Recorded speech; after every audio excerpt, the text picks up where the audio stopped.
presented by Roshan Music. DJ Manish from Sound.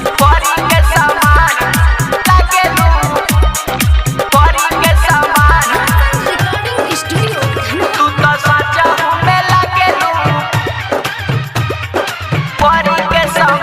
सुनो सुनो हमारे यार करी तोहरा से प्यार। सुनो सुनो हमारे यार करी तोहरा से प्यार। अब माने नहीं मन ना करावो इंतजार।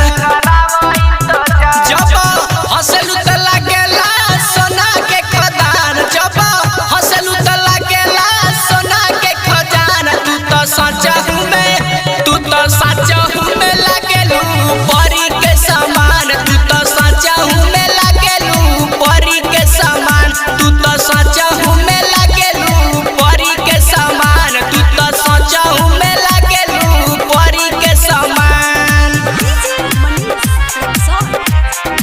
परी के समान लागेलू परी के समान। तू तो सच्चा हूँ मैं लागेलू परी के समान। सोरह सिंगार देती तोहरा के लाई के। गदगद हो जाती जाना तोहरा के पाई के। हाँ, सोरह सिंगार देती तोहरा के लाई के। गदगद हो जाती जाना तोहरा के पाई के।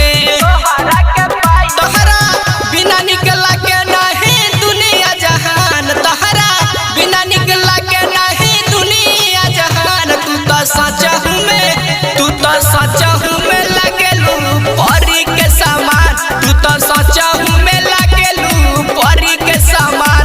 तू तो सच्चा हूँ मैं लागेलू परी के समान। तू तो सच्चा हूँ मैं लागेलू परी के समान। DJ Manish from Sound.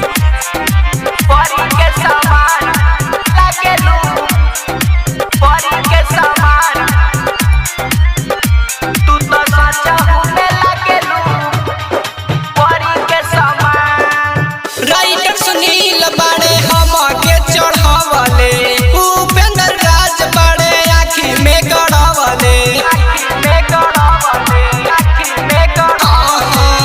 Writer Sunil बाड़े हमके चढ़ावले। उपेंद्र राज बाड़े आँखी में गड़ावले। छोटू कहले मनावल बाटे काम हमार। छोटू कहले मनावल बाटे काम हमार। तू तो सच्चा हूँ मैं, तू तो सच्चा हूँ